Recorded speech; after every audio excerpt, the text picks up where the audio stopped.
Hey guys, Heath from the Houndsman XP journey.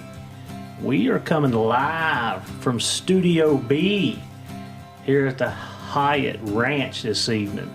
It's really not a ranch, it's like an acre with 13 barking dogs, but we'll call it a ranch. I can dream, right? Dream big. Today we're going to follow up on some podcasts. We're going to talk a little pup update. They're going to be a year old here next week.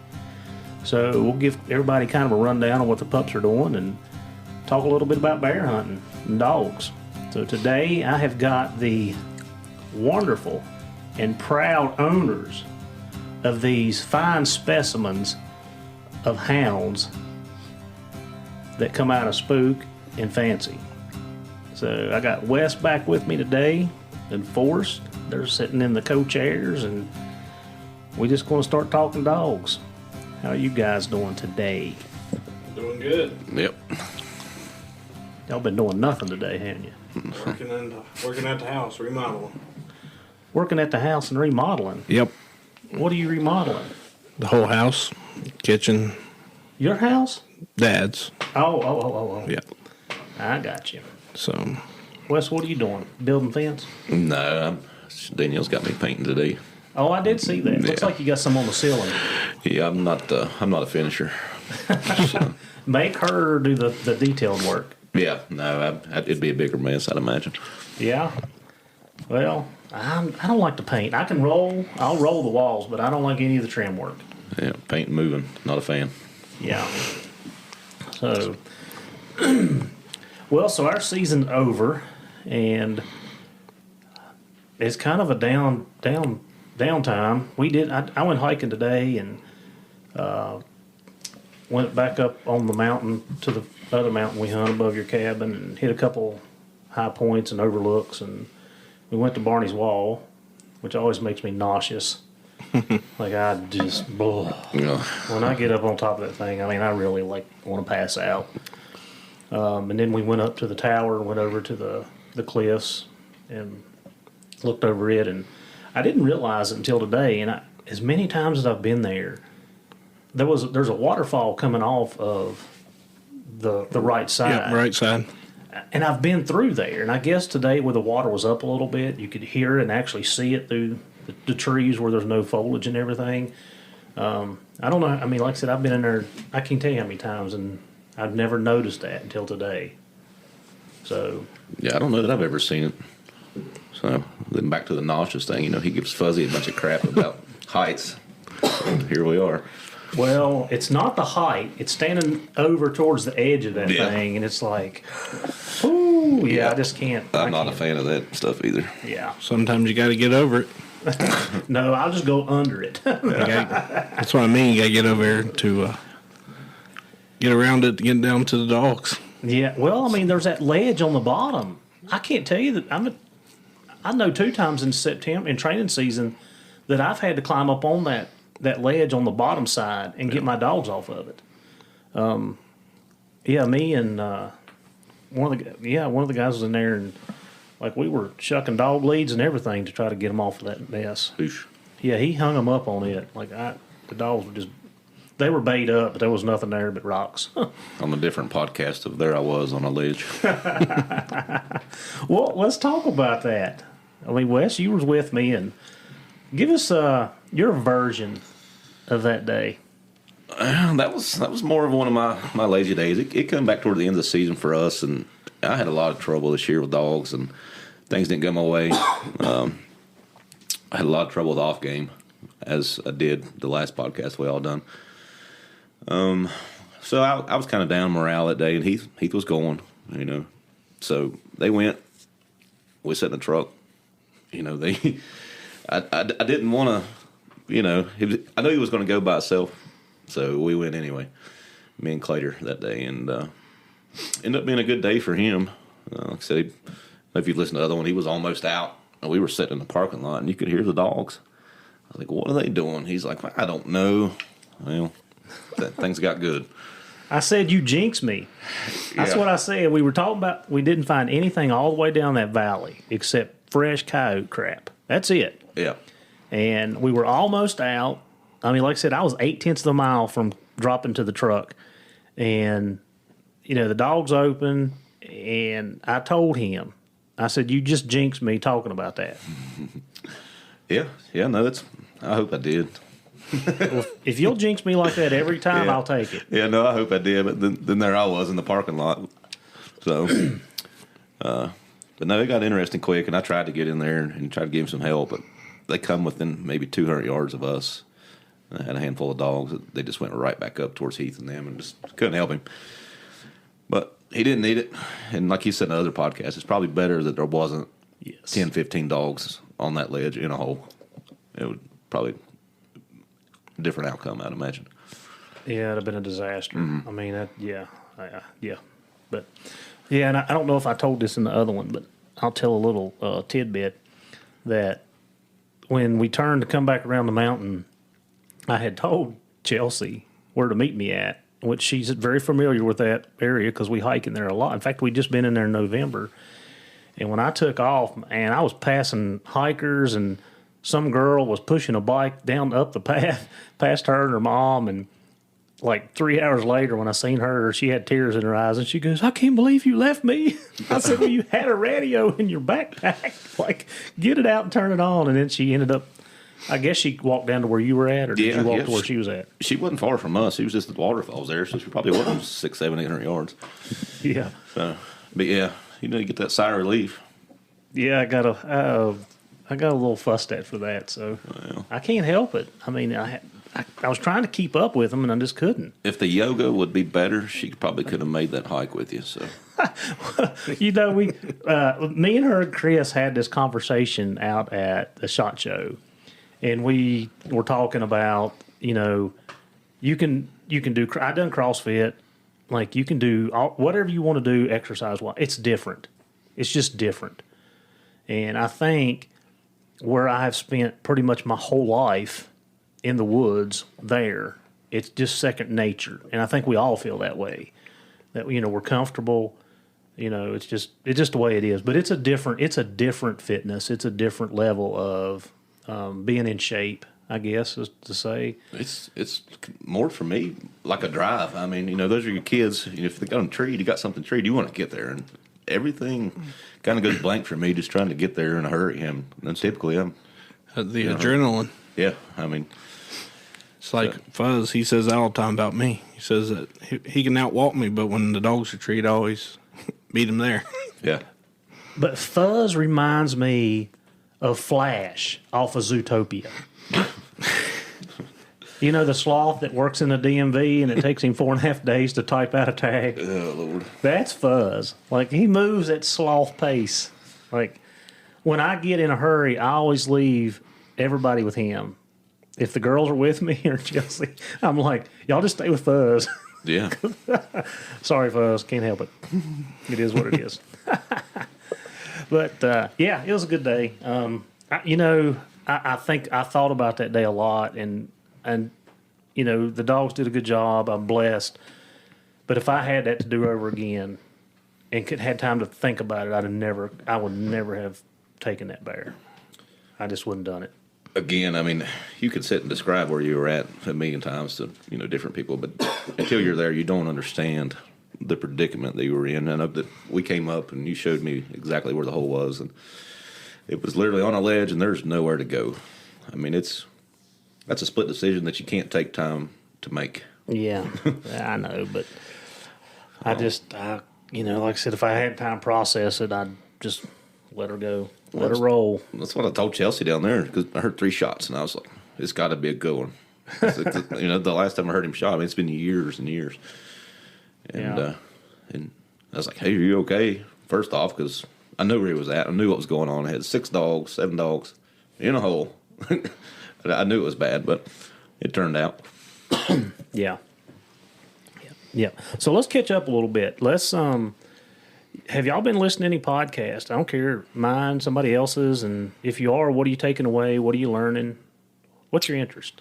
The Boone and Crockett one the other day was interesting. Yeah. Mm-hmm. The last one that you all did really pertains to me as far as the dog that I own with the barking and Which one was that? Jerry? He was from UNC. He had Tar Heel. Jerry Bradshaw? Mm-hmm. Yeah. Yeah. What did you take away from that, or what did you think about it? I've just got some different strategies that I'm going to try and pick up on with Jake. I mean, he's a 5-year-old dog, so I know I'm going to have problems right off the bat.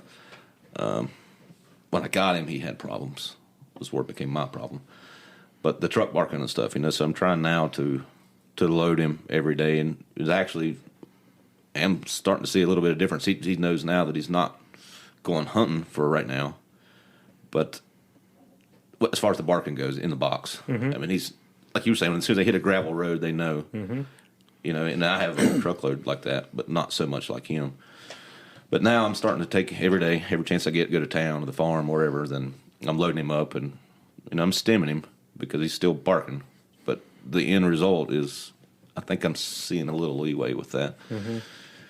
So we'll see. I'll stay on it through the off season, and hopefully I can teach an old dog a new trick. I think if you're consistent until August, I think it'll be different. Yeah. But it's the consistency, and I think Jerry talked about that too. And we're guilty, and I'm guilty that I'm not. I try to be consistent, and when I am consistent, it's usually when I'm hunting because I'm out with them every day, and it's not an issue. It's the off season and not doing it that way. But but you're just doing him by himself. Yeah. Well, the problem that I have, if I have another dog, then if I stem him in the box, he thinks that he's getting bit by another dog. Then he tries to turn his head, but he's not a violent dog at all. It's just in his mind, that's what he's thinking. But so right now, it's just him alone. He's really my main problem. Yeah.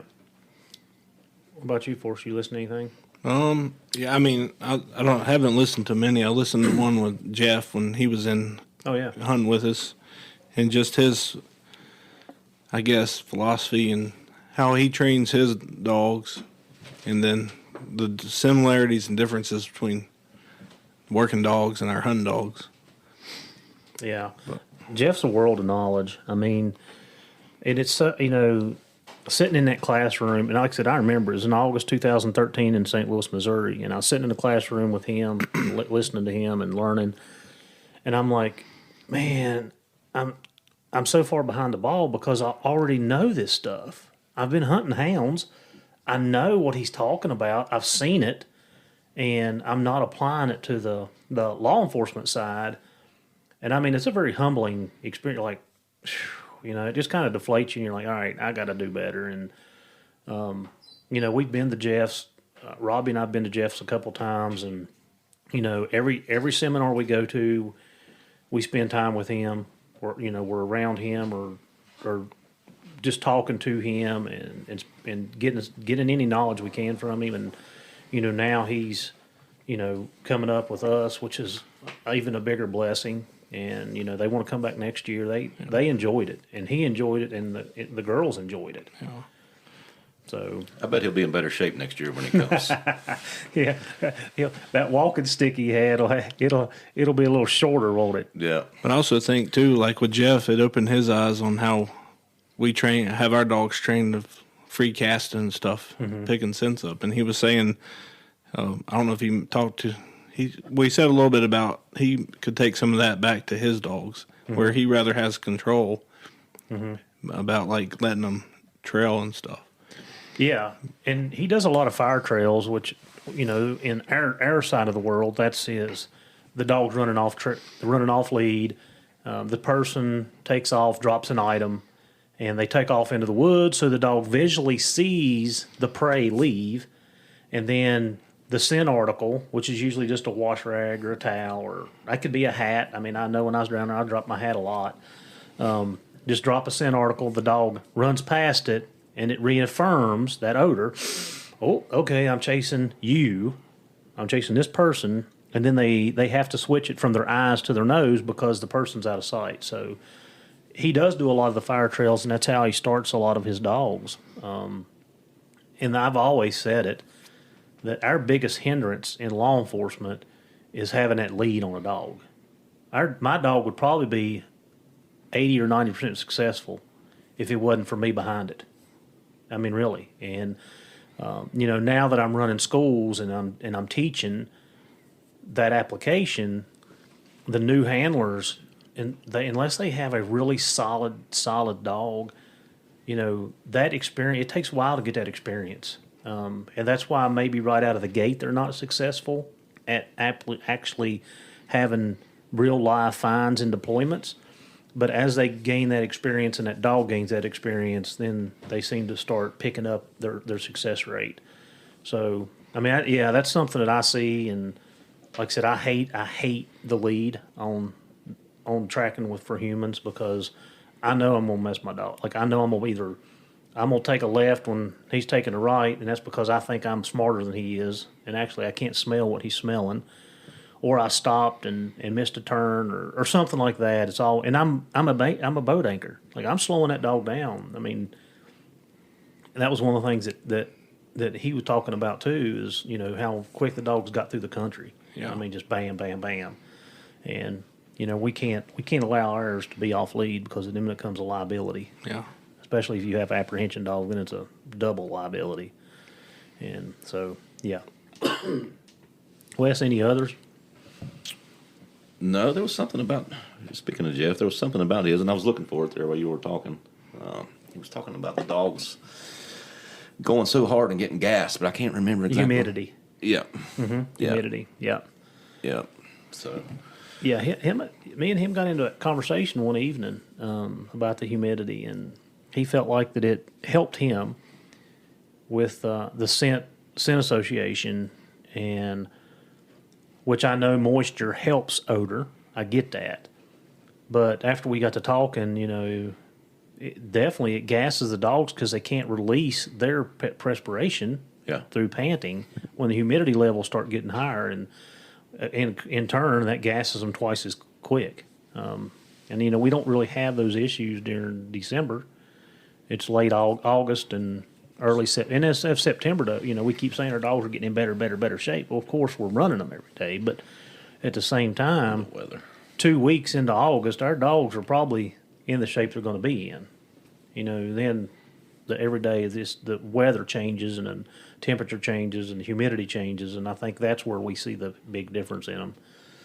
So yeah, we talked about that. I'm definitely going to do it different this year. I spent too much time in August and didn't hunt in September like I wanted to. It was just so hot.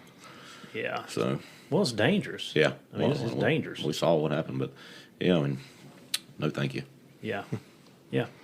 So let's get into the pup update. Let's just talk about our pups and where they're at, what they're doing, and what our goals may be for this coming year.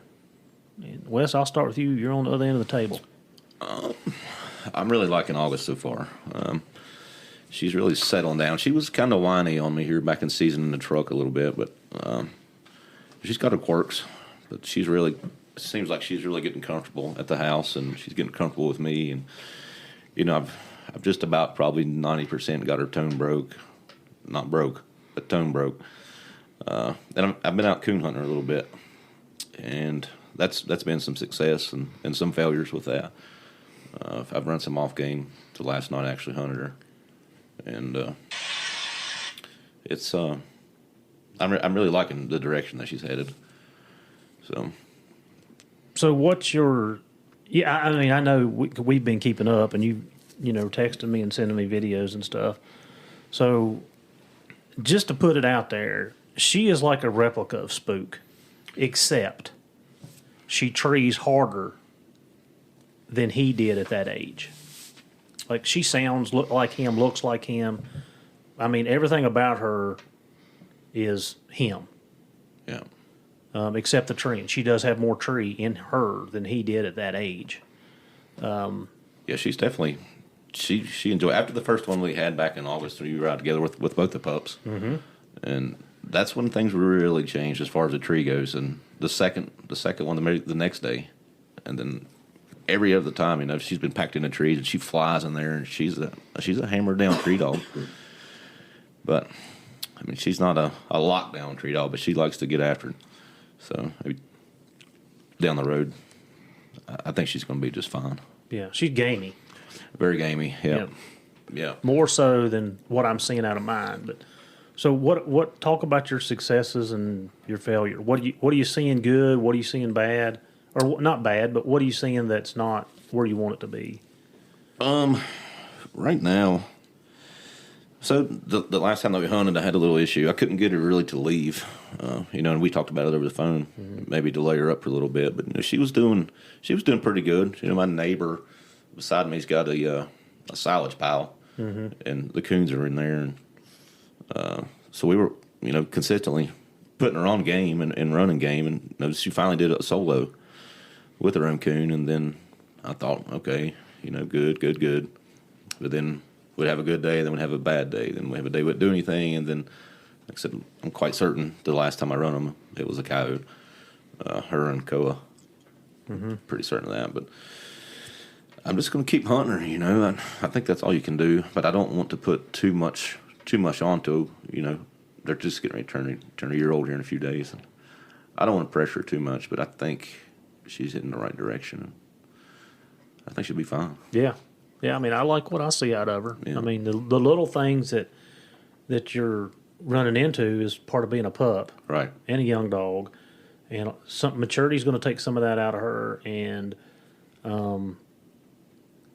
hunting her and exposing her is going to take a lot of that problem out. So I don't foresee any issues at all. No, and I have noticed it seems like I'm better off if I take her and her alone. She has to be way more dependent, but it seems like she enjoys it more if there's another dog there. So like she's traveling, she's getting her range of hunting is getting wider if another dog is there. If not, then I've kind of got to be within probably a 200-yard range, and she's coming back, which is fine. The Journey on Houndsman XP has teamed up with One TDC. This dual-action support for oral health and mobility in our dogs.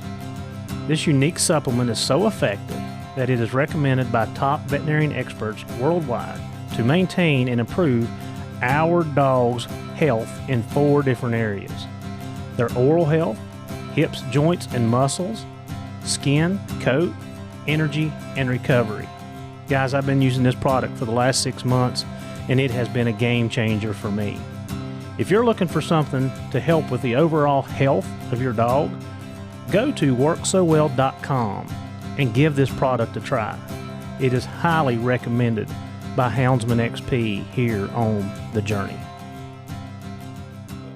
But again, that's going to come with maturity too. Yeah. That's going to come with maturity. Is she'll start ranging out if that's what you want.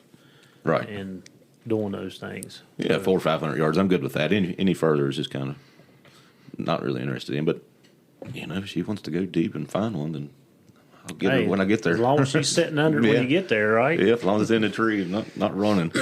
Yeah. Forrest, what about you? So we lost Ash back in end of October, I think it was. Came home from work, daughter come running outside, said that the dog wasn't acting right. He was in the backyard. We loaded him up, ran him down to the vet's office, and that was pretty much it. Stomach had flipped, and he passed before we got out of there. But anyways, so Ari, back first day of kill season this year, she finally got her into a bear. She could see it was a pretty nice one, and when she was in there, she treed the whole time, I think. Oh yeah. So that was the first bear that she seen really good in the tree. I guess a couple times, well, we hunted her more. I started cutting her loose with some other dogs, and she's real gamey. I would say probably more than Wes's. And she'd get out there 600-700 yards and start trailing, but I'm pretty sure it wasn't what we were hunting. Yeah. So old dogs weren't going with her. So, but yeah, she really turned around there after she seen the bear. But she didn't make all the races. She made a few. Was at the tree. Well, she was there the last day y'all hunted, or yeah, well, she was when Addison got hers. Yeah, she was on the bear when Addison the second to last day. She was at the tree treeing. Yep. And then after she shot it, she just like fancy. She didn't really want to chew on it, but she was baying it like crazy. Yeah. And then the last day, me and Hunter and Greg treated that one. We put her in there, and she was treeing good on it. Yeah. And then we actually ran another bear this last day, and we put her in there, but she didn't. She got hung up at the creek and didn't cross, and they treated 450 yards on the other side. Was the water up? It was up a little bit, yeah. Yeah, and I know the dogs don't mind water because we've had them in it. Even when they were puppies, they were back here at the pond. We take them back here and swim. So, well, I think because we didn't pack we just only packed 2 dogs when it crossed. When JJ brought the bear across, and there's other dogs barking in the truck. I think might have messed her up, but yes, that could be an issue for sure. Yeah, but I will say she's. I mean, like I was saying, she is gamey. She wants to trail and run stuff. Mm-hmm. I just got to get her, put her on the right thing, straighten her up. You know, that kind of takes me back to what you were saying with her acting like fancy, just, on a dead bear. I'm a little concerned with August on the other side of that because she flies in, and I'm worried that she's going to have to be taught a good lesson. I'd say that probably comes back from the daddy. But I do see her doing that, and she's super aggressive with Coon as well. I mean, but the bear, she flies in, and I'm worried that she's just going to go in on the wrong end. Hopefully she's got some guidance there if she does. So. Yeah, mine. Well, I'll give you a rundown of mine, and then we'll talk about that. So, you heard Bryce and I talk about Attica. So I basically tried to split mine up as I was doing. I'd try to hunt Attica one day, Axe one day, and then Allie one day. Attica, I don't know. I mean, and I don't know how she did it or why, because her experience is very, is not a lot. I mean, yeah, I had her on some bear. We had her under 2 or 3. We led her into 2 or 3, 4 trees during training season. And then the day that you were there, she actually made that race. That was the first race she'd made, and the race was exactly 1 mile. And then the second bear, when we got in, everybody had left, and it come out and me and you had Attica in August, and they went crazy. Yeah. And you remember, because you and I talked about the tone, how that tone changed in that bark. Yeah, it gets deep and wild. Yeah.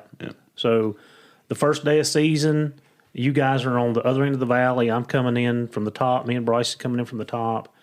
Now, Attica had already started 2 or 3 races that day. Like, she'd went in there, and I know because she's got a high-pitched squeal.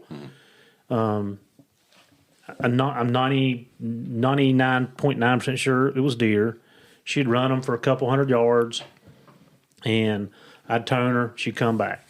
We'd keep walking, and she'd go do the same thing. She'd strike, go a couple 100 yards, and I would tone her, and she'd come back.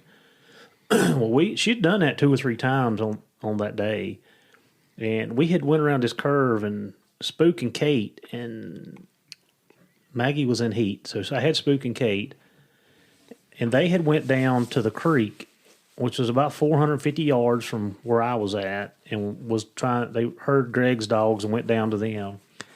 So we were just kind of paralleling them, walking, and literally Attica went up on above us about 100 yards, and she gave out one of them big balls, just whoa. And I mean, me and Bryce both kind of looked at each other, and I'm like, that ain't no deer. Yeah. Well, we hadn't walked another couple steps, and all the dogs on the lead blowed up. So I had Hart, Houdini, and Trip. So I turned Hart loose because that was my most trusted. Turned her loose. She goes right to where Attica's at, and of course these dogs are barking on the lead too. So I know it's a good track.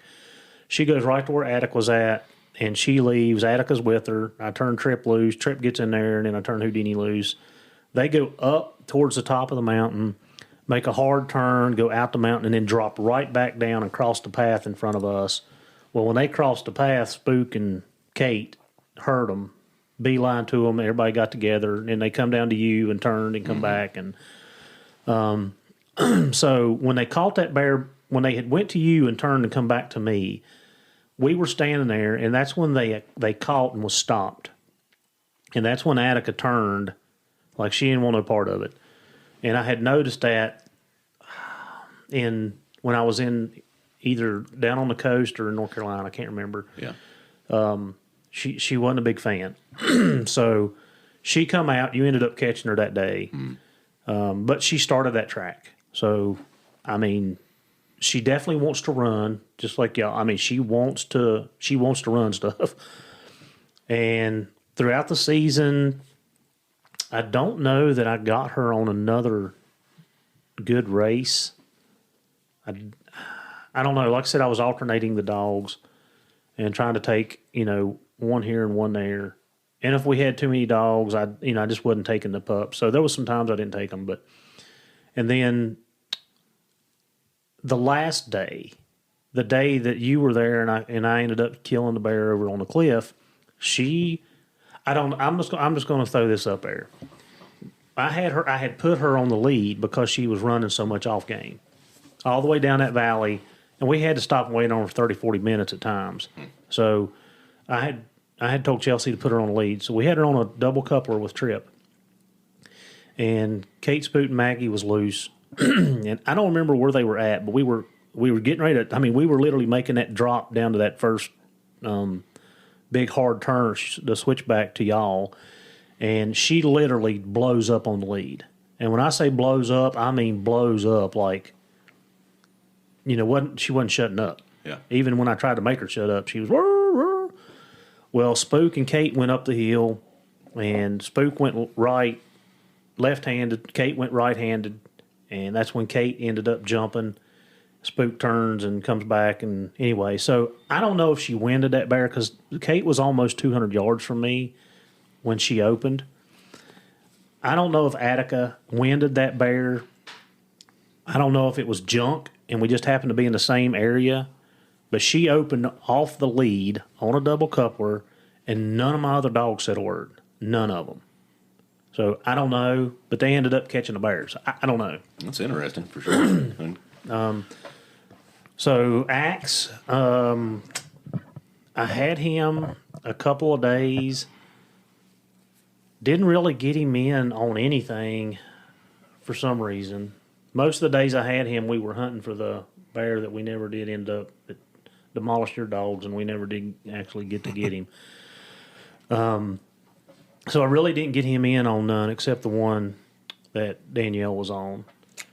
And we treat two that day. Yeah, we treat two. Mm-hmm. Yeah. Yeah, I'm trying to think. Up the steep there, down next to it. Oh, yeah. And I packed him from the road with.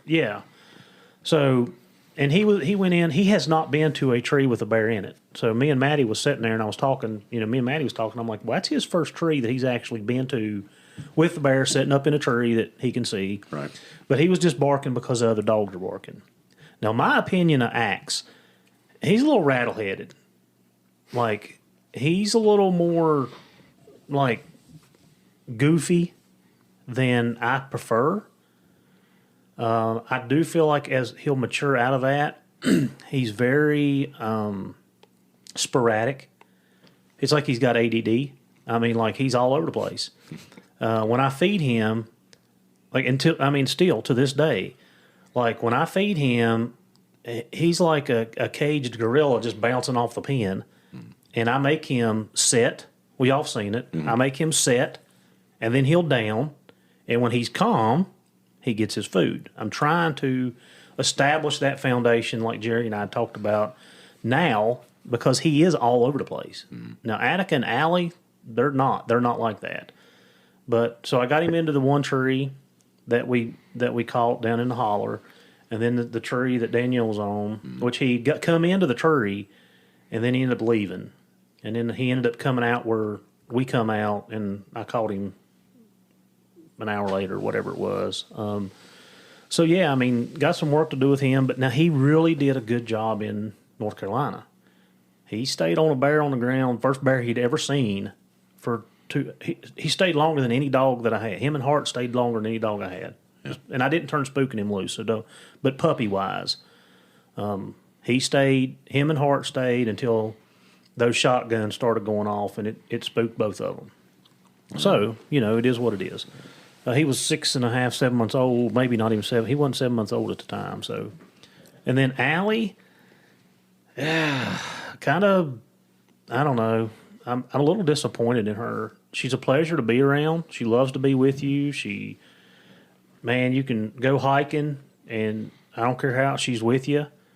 She's not got to the point where Axe and Attica, if they hear the dogs, they gone. They going. She's not that way. So I'm hoping that a little bit of maturity will help with her. I didn't get her on any.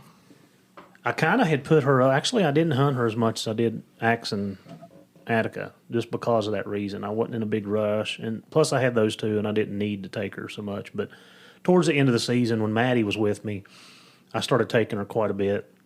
Well, I took her 2 or 3 times, not quite a bit. But yeah, she goes. She's easy to handle. You go out here and drop the tailgate, open the dog box, she's in it. She acts like she wants to go. But the gaminess, I'm not seeing it like I do with the other two. And like I said, she's not, it hadn't kicked in that, when somebody's over here barking, you need to get in there because they may have something going on. She's not there yet. Which leads me to the next thing, talking about the dead bear. My two, both of mine, they'll stand back and bay. They're not. Attica was on the bear in the hole, and if y'all remember me saying, she was over on the other side of that cliff booger barking, and you hound guys know what booger barking means. She was over there booger barking the whole time when I was trying to figure out where this bear had went, and she was standing 20 foot from it booger barking at it. And of course, by the time I got all the dogs around there and everybody tied up and whatever, she stood there and barked for an hour, just baying at it. But she don't want any part of it. And one thing I've noticed with my older dogs too, like their daddy's that Spook's not he's not like once it's over, he'd care less. Like, yep, okay, let's go get another one. Like he's not going to sit there and chew or like he's just not going to do it. The only dog that I have that does is Trip. Trip's the only one, and he's the one getting the crap beat out of him consistently. She'll do it a little bit, but she don't care. Maggie could care less. Houdini and Hart don't do it. So I don't know. Maybe that's something that this genetic. I don't know. Well, it's like Fancy. This year was the first time I ever seen her get tore up on that big bear, and had 5 dogs on it at the beginning. Well, from 8 o'clock till 4 o'clock, every one of them got tore up. Wesley packed 2 dogs, and they got tore up later in the day. But if you'd have told me that before, I would have told you she wouldn't have got tore up. But she's never been that. We just haven't seen that out of her. This year was definitely different for Fancy. Yeah. It happened a couple weeks prior to that. She didn't get tore up, but she was walking on the ground, baying a lot more than I thought she'd do. That day that one y'all laugh at me for getting run up on my truck. Chief Running Bear. That's right. I just got higher elevation. Yeah. That's what I got. But yeah, that day, she was the last dog I called off of that. Like she was the last one. They ran that bear a long ways. Yes, they did. A long time. A long time too. Yeah. Yeah. Yeah. So yeah, I don't know. Genetics, I don't know. But what I'm seeing from me, this is just my opinion. I'm at the point that I don't care if my dog does that when the game's over. I don't care, and I do think Wesley that hopefully if it was me, I hope August gets on a bear that's not vicious. Right. When she does do that, and she learns really quick. Yep. And something else that we had talked about on, I don't know what podcast it was, but the more I think about it, the more I feel like it's logical, is that, Kate used to be the one that got tore up, and she'll still get a hole in her here and there. She's not getting, eat up like Trip. But I feel like that the old dogs, if they just stay back and bay and walk and bay, I think it helps the young dogs not become so aggressive. Well, yeah, just like they all learn. They're all learning off each other. That's anything, though. But, yeah, definitely that. That's what I was saying a minute ago. I hope that if that does occur, then she's got some good teachers there with her. Just don't pack the Forster's dogs. Yeah, just don't pack the Forster's dogs. JJ. Yeah. Any of them. They'll having another one in a suitcase. Yeah, but they were in some country there that's not. They get back in some of them hollows with them big ledges. There's not nowhere to go. Yeah. Like they're getting them rocks. It's not like it's open timber. Yeah. That big bear that day, I was 20 yards from him. Yeah. Could barely see the dogs, never seen the bear. Yeah. Yeah, I get it. I don't know. So, yeah, I don't know. That's mine. Like I said, I'm kind of, the pups are okay. I will say this. I don't think any of mine are going to be above average. I think they're going to be the average. Even Attica, opening on bear tracks with the lack of experience that she has. I don't see August in her. Like I don't see August in Attica. Yeah. I feel like at her current path, and if I can do the right work, and I think she's going to make me a really nice dog. Honestly, there's my assessment with August. Yeah. I see the same thing in August. I think she's probably going to be the most all-around dog out of the pups.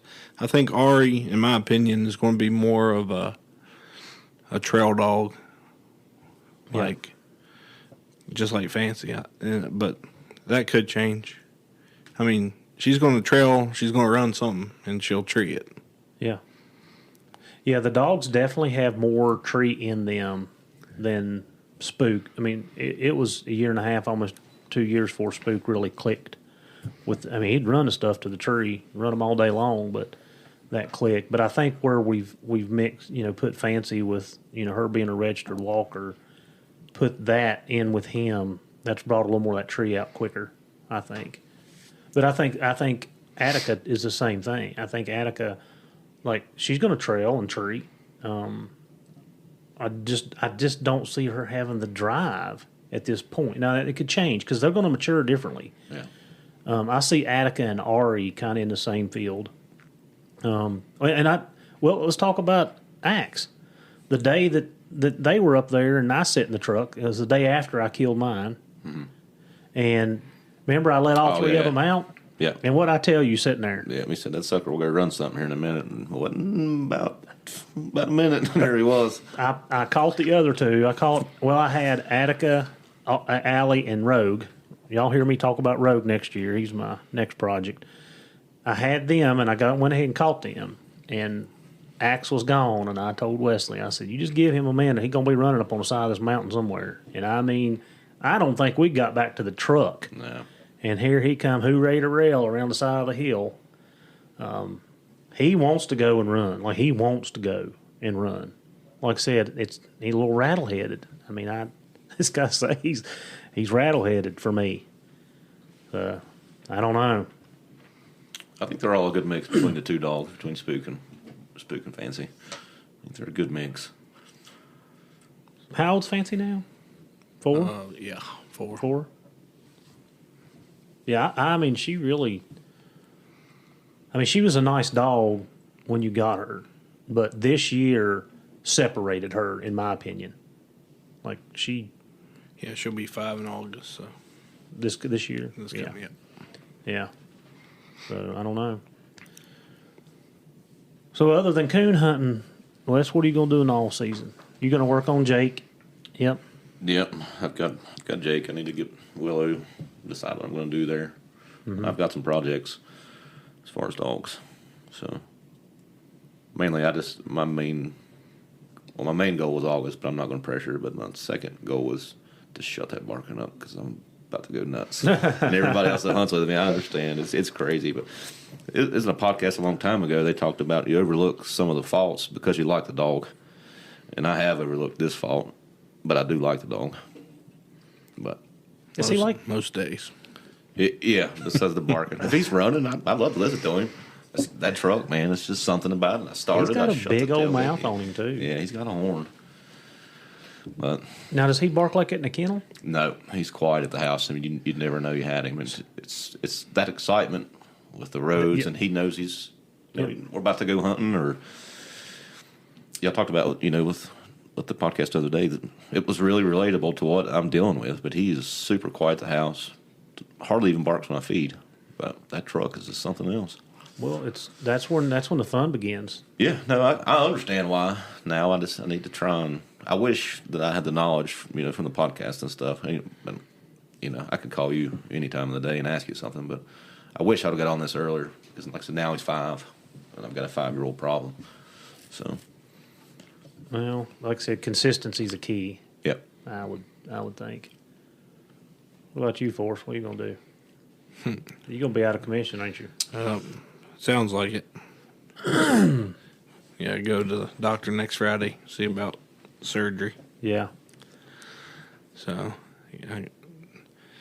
my hound hunting, I guess, will depend on all that. For the summer? Yeah. Yeah. Hopefully it won't be out too long. I'd say you'll be back in the game by September. I hope. Yeah. Or, if not, you can sit at your cabin and we can holler at you when we need to ride. Or at least go by and get breakfast every morning. That's right. You can fix breakfast. And There's pros and cons to this for us. I can turn some dogs loose. Somebody's going to have to get them for me. Yeah, and we would. We'll get them. You're going to have to make sure Fuzzy takes his time off when he's supposed to. Well, who knows? Yeah. Anyway. Usually has something else on his mind in off season. Chasing that off game. Yeah, fast tail. Yeah. Poor Fuzzy.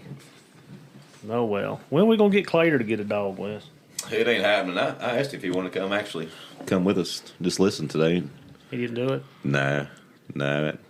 He's very content with not having a dog. He's kind of the same thing. He's hunting other things, and he get his head on straight too. They're not these guys. Trashy. Yeah. Trashy.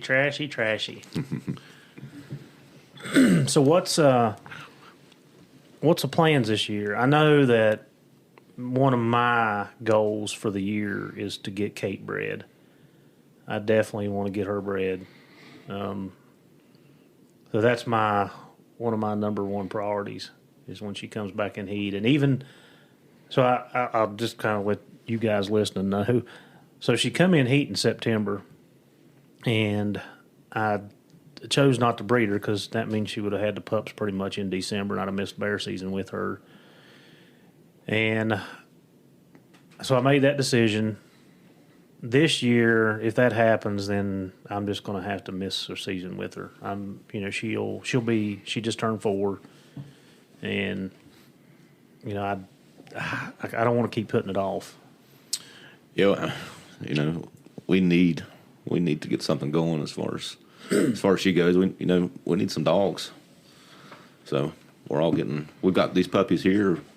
But that's really, that's about all we've got right now.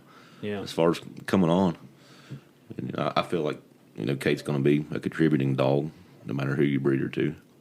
So while we're on the breeding thing, I'm going to sit down and you guys have listened to me talk to Jason Carter on breeding, good to good or best to best, and I've talked to numerous hunters or bird dog guys that are in clubs. European clubs, the German clubs, and they have such a strict and stringent, rule.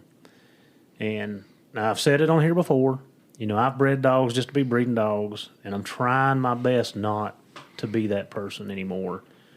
You know, Kate has a lot of good qualities. The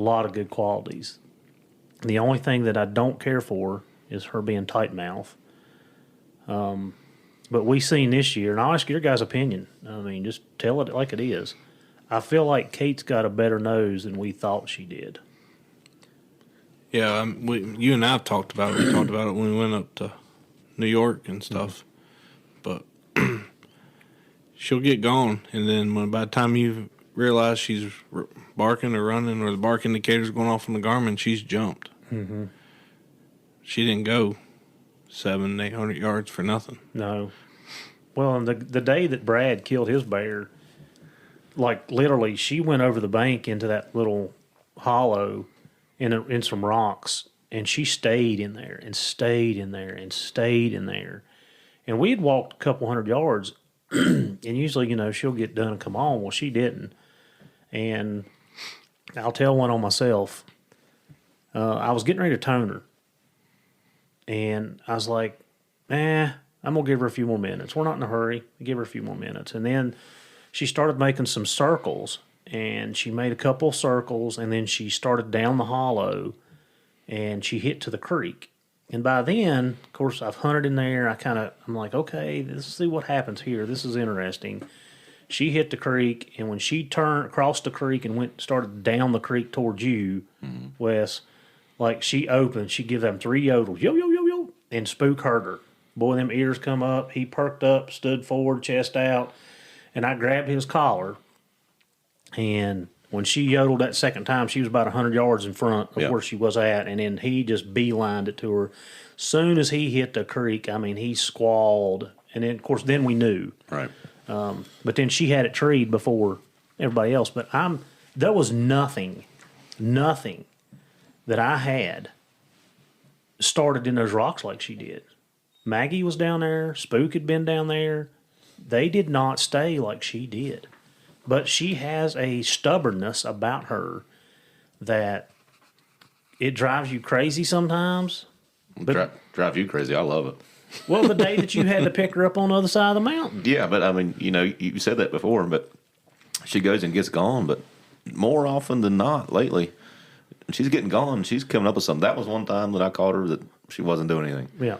But you know, lately, more often than not. And we treated a bear that day. Yeah. I mean, treated a bear that day, but she was. I suspect something over there piqued her interest. Just couldn't work it down. But well, if I had it to do over, I think I'd have just told you to let her go. Yeah. Just let her keep going, see what she does. Yeah. Well, I mean, at that point, we're at the roads and everything, the houses. Yeah. But so anyway, you know, my goal with Kate is to breed her to a really, really good male. I have a couple in my mind, just don't know which direction I'm going yet, but I want to make a good cross, give her every opportunity to produce the best thing that we can get our hands on, and continue to strengthen our packs is my overall goal. But back to the breeding thing, like I'm going to make a list, and I'm going to start start doing some checks. You know, I talked to a guy in one of the German clubs, and you know, their temperament, like that's big for them. You know, if this dog does X, Y, and Z, he gets like 3 strikes, and you do not breed him or her, whatever. So I'm gonna come up with a list and start seeing if those dogs check the boxes. Mine too. Yeah. I mean, if mine's not checking the boxes, no matter how much I like them, Sure. then I shouldn't be breeding them. Yeah, that's same with me. I love some of my dogs, whether they're world beaters or not. But I would never, at this point, the dogs I'm carrying, I wouldn't feel it would be responsible to make a cross with anything else right now. So I definitely understand what you're saying. I mean, the only 3 dogs that I've got that are catching game by themselves or will is Spook, Maggie, and Kate. I mean, that's it. I don't have nothing. None of the young dogs have separated themselves yet, which 2 years trips to. Yeah. Well, yeah, he's a little over 2 now, and Houdini and Hart are 2, and then of course we have the Pups.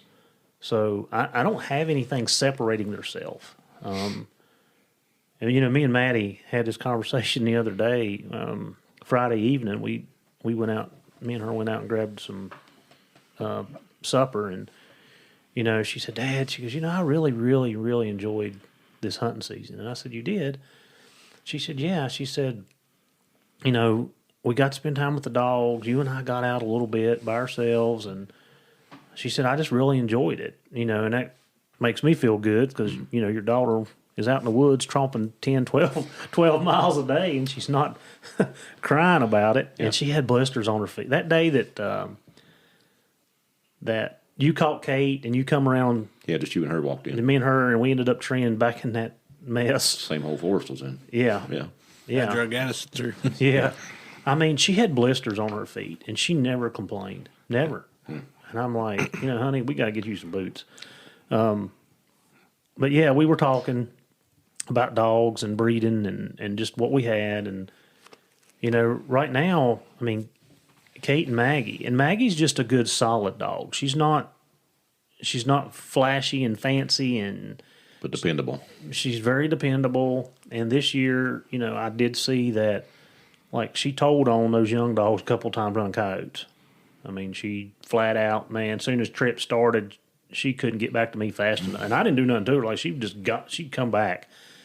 And, of course, the snow was on, thank the Lord, and I was able to go down where they crossed the road, and there wasn't nothing but dog tracks, so there you go.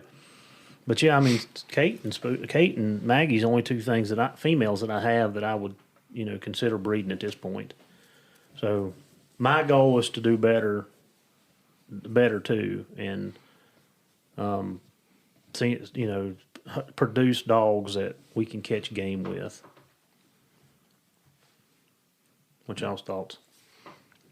I mean, I just have Fancy, the female. It's the only female I have. Everything else I have are males. I've talked to Wesley. I've talked to you too. I mean, Boone's almost 10. I mean, I would breed Boone and Waylon to something. I just don't know what. I'm kind of like you. I'm not just going to breed to any other female just to get a pup. Yeah.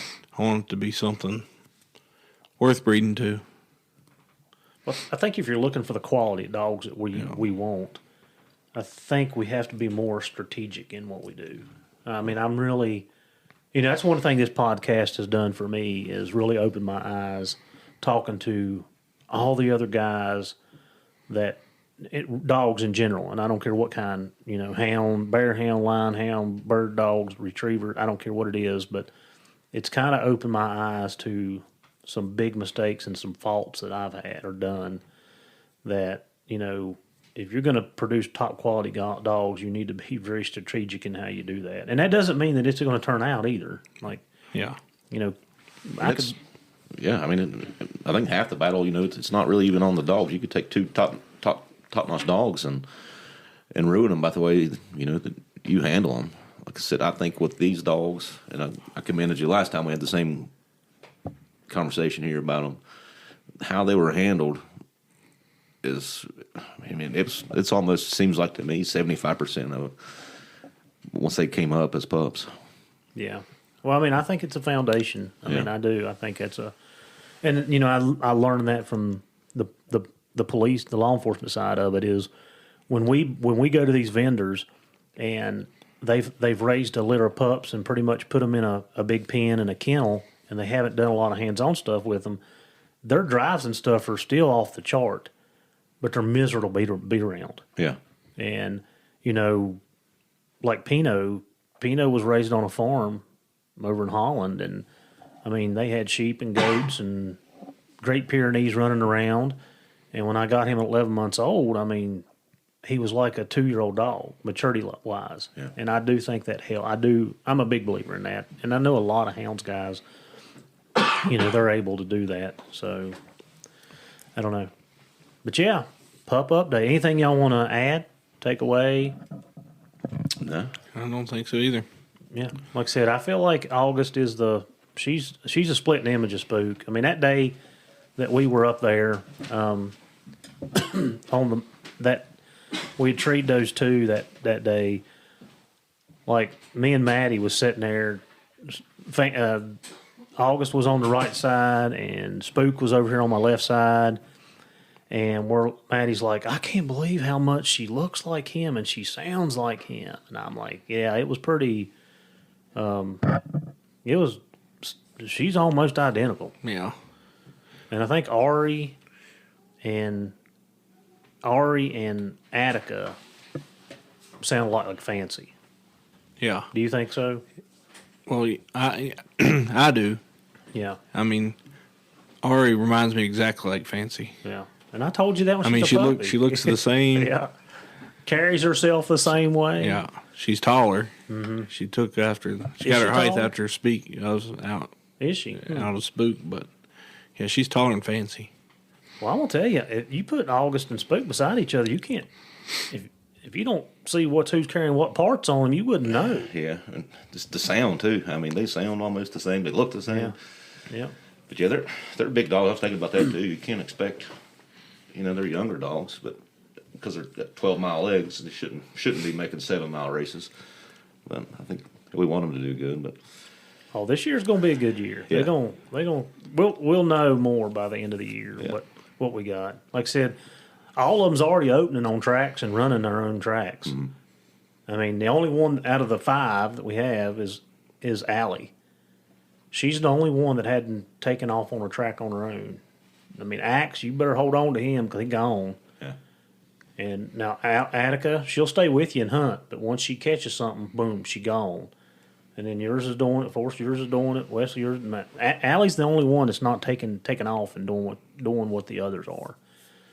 And I mean, I've really kind of struggled with keeping her at this point or letting her go. I don't know. I'm gonna give her through training season at least and see if she turns around. Yeah, comes on. Like I said, she's easy to be around. I mean, you ain't got to put a lead on her. She'll go wherever you holler for her. She's there. You open a tailgate, she's in it. Attica's the same way, but Axe is he's a little hard. He's rattle-headed. That's all there is to it. He got he's a couple bricks shy full load, but he gamey and he likes to run. So we'll see how it plays out.